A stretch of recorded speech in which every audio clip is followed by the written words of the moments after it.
কখনো কখনো আমরা এরকম কোনো গান পাই যেখানে মাঝখানে দম নেওয়ার কোনো জায়গা থাকে না।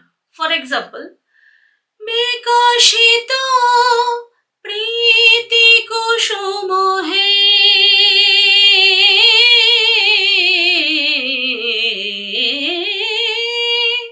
বিকশিত। তাহলে আমরা দেখলাম যে প্রথমে বিকশিত থেকে শুরু করার পর এতটা পোর্শন কিন্তু আমার কোনো দম নেওয়ার জায়গা থাকছে না, এবং পরে আবার সেই বিকশিত আসার আগে কোনো স্পেসই আমি পাচ্ছি না। যদি দম নিয়েও ফেলি তাহলে গানের মাধুর্য বা গানের ফিলিংস কিন্তু বিঘ্নিত হয়। তাই সেই সমস্ত গানগুলো অনেকেরই গাইতে অসুবিধে হয় যারা এইভাবে মাঝখানে বা এতটা লং দম ধরে রাখার ক্ষমতাটাকে অর্জন করতে পারেন না। এছাড়াও যাদের আরো শর্ট ব্রিথ হয়, অর্থাৎ নিঃশ্বাসটা ধরে রাখার ক্ষমতা আরো কম হয়, তাদের তো এত কঠিন পর্যায়ের কোনো গানে যাওয়ার দরকার নেই। সাধারণত তানসারেগম বা অন্য যে কোনো সহজ কিছু করতে গেলে তাদের মনে হয় খুব তাড়াতাড়ি আমার দম ফুরিয়ে যাচ্ছে। তো আজকে আমি আপনাদের সাথে সেই সমস্ত টেকনিকগুলো শেয়ার করব যেটা একজন প্রফেশনাল সিঙ্গাররা ফলো করেন, এবং সেটা ফলো করলে কিন্তু ডে বাই ডে আপনি যদি প্র্যাকটিস করেন আস্তে আস্তে কিন্তু আপনার দমের সমস্যা একদম কমে যাবে। তাহলে চলুন দেরি না করি শুরু করি আজকে ক্লাস। নমস্কার, আমি বাবলি বিশ্বাস আর আপনাদের স্বাগত আমার ক্লাসে। তবে ক্লাসে যাওয়ার আগে বলি, যারা আমার অনলাইন এবং অফলাইন ক্লাসের সঙ্গে যুক্ত হতে চান তারা এই মুহূর্তে স্ক্রিনে যে নাম্বার দেখতে পাচ্ছেন সেই নাম্বারে কল করে নিয়ে ক্লাসের ডিটেলস জেনে নিতে পারেন।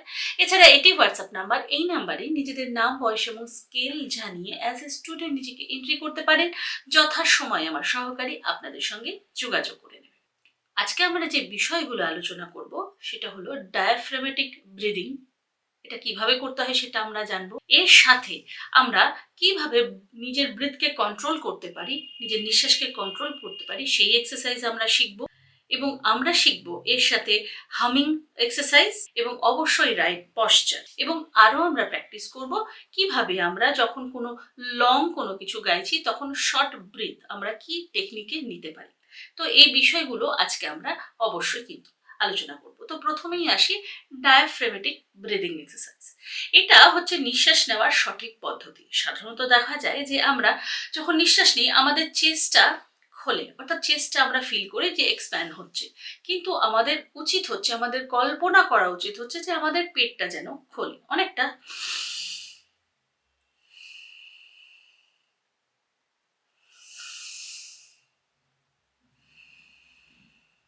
কল্পনা করুন আপনার পেটের ভিতরে একটা বেলুন রয়েছে যেটা নিঃশ্বাস নেওয়ার সাথে সাথে ফুলে উঠছে, এবং নিঃশ্বাস সংকোচন হওয়ার সময় আস্তে আস্তে সংকুচিত হচ্ছে।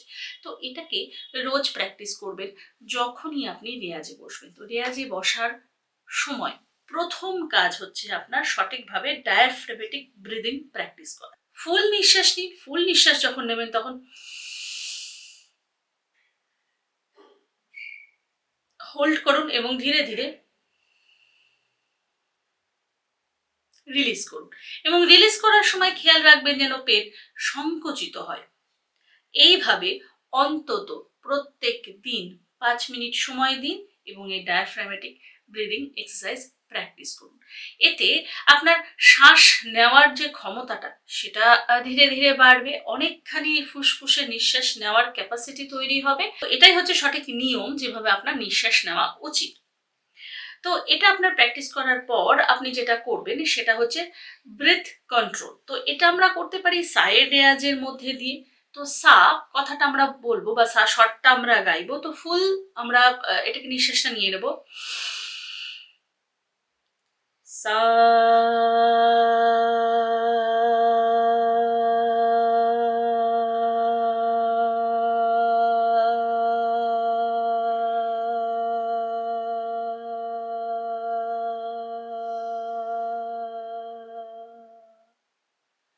একদম শেষতম অব্দি গাইব।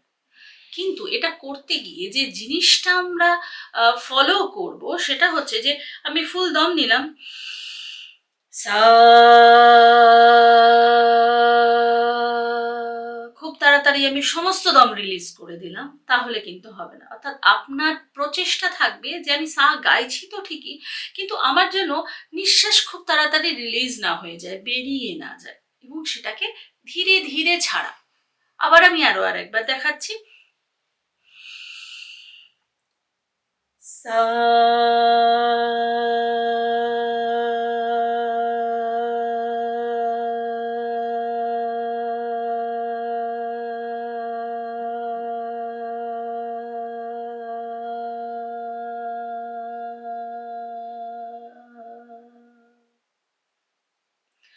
অন্তত আপনার দম সঠিকভাবে আছে নাকি এটা পরীক্ষা করার জন্য মিনিমাম 16 সেকেন্ড, 18 সেকেন্ড বা 20 সেকেন্ড আছে কিনা সেটাকে একবার পরীক্ষা করে দেখুন। যদি আপনার মনে হয় আপনার দম নেওয়ার ক্ষমতা 20 সেকেন্ডেরও কম, 18 সেকেন্ডেরও কম বা 16 সেকেন্ডও আপনি ধরে রাখতে পারছেন না, তাহলে কিন্তু আপনার প্রত্যেক দিন এই অভ্যেসটা করতেই হবে অন্তত 5 মিনিট। তাহলে রেয়াজে বসার সময় যদি আপনার দমের সমস্যা থাকে, তাহলে প্রথম 1 নম্বর লেসন হলো ডায়াফ্রামেটিক প্র্যাকটিস এবং দ্বিতীয় হচ্ছে ব্রিথ কন্ট্রোল। এবার আমি আসছি থার্ড পার্টে। অর্থাৎ যেখানে আমরা সঠিক পশ্চারটাকে গুরুত্ব দেব। বেশিরভাগ ক্ষেত্রে দেখা যায় যে স্টুডেন্টরা হারমোনিয়াম বাজাতে গিয়ে নিজেদের অজান্তেই কুঁজো হয়ে যায় এবং কুঁজো হয়ে সে কিন্তু প্রত্যেক দিন গান প্র্যাকটিস করছে। কিন্তু আমাদের মনে রাখতে হবে আমরা যদি শেষদাঁড়াটাকে সোজা না রাখি তাহলে যে আমাদের ডায়াফ্রামটা যেটা রয়েছে সেটাও কিন্তু সোজা থাকবে না, সেটাও কিন্তু বেন্ড হয়ে যাবে। ফলে নিঃশ্বাস যেটা আমরা পেটের হাওয়া দিয়ে যে এয়ারি ভয়েসটাকে প্রডিউস করার চেষ্টা করছি সেটা বাধাপ্রাপ্ত হবে আমাদের এখানে, যার ফলে আমাদের ভয়েসের বা ভোকাল কর্ডে গিয়ে চাপ সৃষ্টি হবে। তো যতই যা করি না কেন রাইট পশ্চার কিন্তু সবার আগে জরুরি।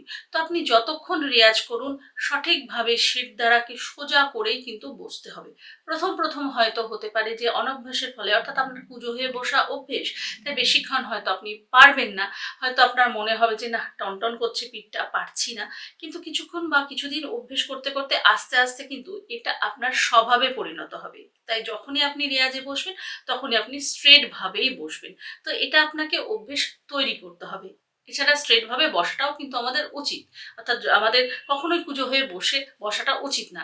এতে আমাদের কি হয়, পিঠের যে হাড়ের গঠন সেটারও পরিবর্তন হয়ে যায়, অর্থাৎ কুঁজো হয়ে যায়।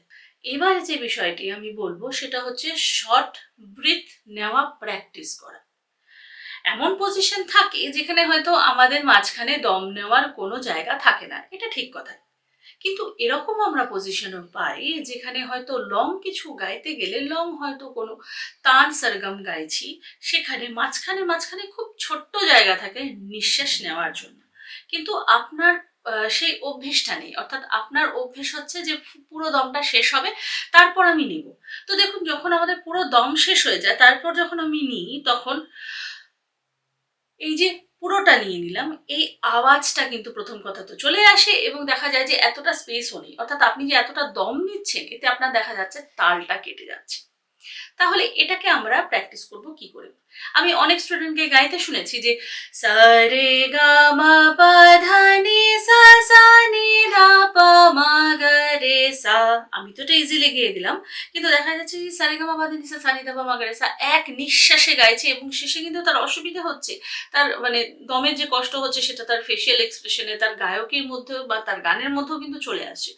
তবুও সে দম নেওয়ার নিজে থেকে চেষ্টা করছে না। তো এই একটাও আমি দেখেছি অনেক স্টুডেন্টের মধ্যে থাকে যে কোথায় দম নেব বুঝে উঠতে পারে না। তো সেটা লাস্ট অব্দি শেষ অব্দি অপেক্ষা করতে থাকে যে পুরো দমটা শেষ হোক তারপরে আমি নিঃশ্বাস নেব। কিন্তু এই প্রসেসে যদি হয় তাহলে কিন্তু গানের ক্ষেত্রে অসুবিধা হবে, অর্থাৎ গান দেখা গেল এমন জায়গায় নিঃশ্বাস ফুরিয়ে যাবে যে সেখানে কিন্তু আর কোনোভাবে দম নেওয়া সম্ভব হচ্ছে না। তাহলে হয় তাল কাটবে কিংবা আপনি গানের এমন একটা জায়গায় এমন একটা কথার মাঝখানে দম নিলেন যে সেখানে কথাটার মানেটা নষ্ট হয়ে গেল। তো সুতরাং শর্ট দম নেওয়ার জন্য আপনি যেটা করতে পারেন, আপনি যে গানটা নিলেন for example Nisa Nisa Nisa Nisa Dhani Dhani Dhani Dhani পাদা পাদা পাদা পাদা gamma পাদা নি রে সা, মনে পড়ছে এই বিখ্যাত ভুলভুলাইয়া সিনেমা মেরে ঢোলনা রে সরগমটি। এতে কিন্তু যখন আপনি পারফর্ম করতে যাইবেন তখন কিন্তু আপনি কোনো জায়গা পাবেন না নিঃশ্বাস নেন। তো দেখুন নিসা নিসা নিসা নিসা ধানি ধানি ধানি ধানি পাদা পাদা পাদা গামা পাদা নি রে সা।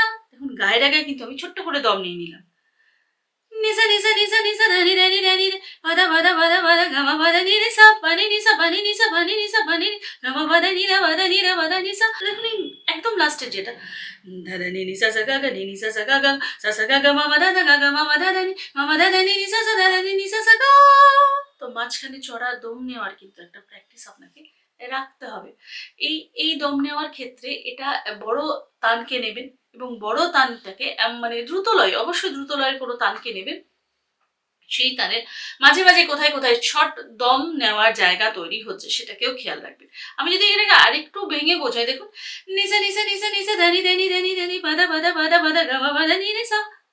তাহলে এই যে পোর্শনটা রয়েছে এরপর আমি যদি দম নিতাম তাহলে এই লাইনটার পরে আমি দম নিতাম, নিজা নিজা নিজা নিজা ধানি ধানি ধানি ধানি বাদা বাদা বাদা বাদা গামা বাদা নি নিসা ভানি নিসা ভানি নিসা, আমি এখানে দম নিতাম। কিন্তু আপনার দম যদি আমার থেকেও কম হয় তাহলে আপনাকে এই নিসার যে প্রথম লাইনটা এর মাঝখানে দম নিতে হবে। তাহলে আপনি কি করবেন, নিসা নিসা নিসা নিসা ধানি ধানি ধানি ধানি বাদা বাদা বাদা গামা বাদা নি নিসা, তাহলে গায়ের আগে কিন্তু ছোট্ট করে দম নিয়ে নিতে হবে সব দম ফুরিয়ে যাওয়ার আগে।